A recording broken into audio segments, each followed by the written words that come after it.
La prière de Jésus.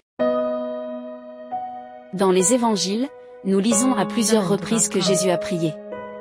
Il est sûrement intéressant de savoir comment Jésus a prié. Quel était le contenu de ses prières? Quel sujet a-t-il adressé à Dieu le Père? Nous trouvons bien sûr la réponse à ces questions dans les évangiles.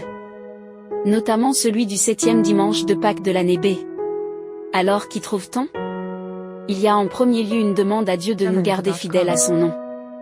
Père Saint, garde mes disciples unis dans ton nom. Alors Jésus prie son Père pour qu'il nous aide à vivre avec lui, près de lui, afin que nous ne nous séparions de lui en aucune manière. C'est une demande extrêmement importante de la part de Jésus, car sans lui nous ne pouvons rien faire qui mène au salut. Jésus veut ainsi que nous ayons dans nos cœurs la joie qu'il a. Qu'est-ce qui nous apporte une telle joie? Fidélité à Dieu, accomplissement de ses commandements.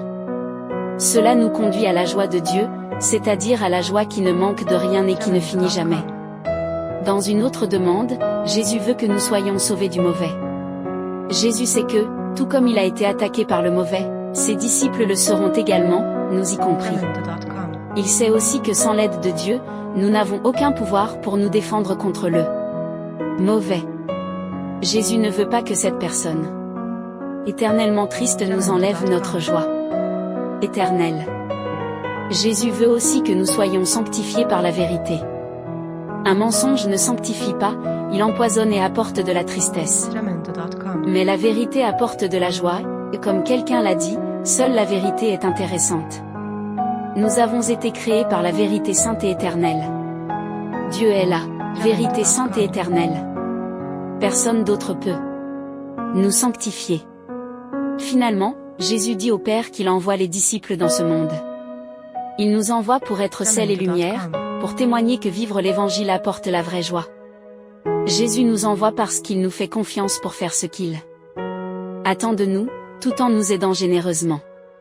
L'évangile d'aujourd'hui nous confirme une fois de plus que le contenu de ces prières concernait nous, notre salut, combien Jésus s'intéresse à notre sort, combien il se soucie de nous. Père Andrei.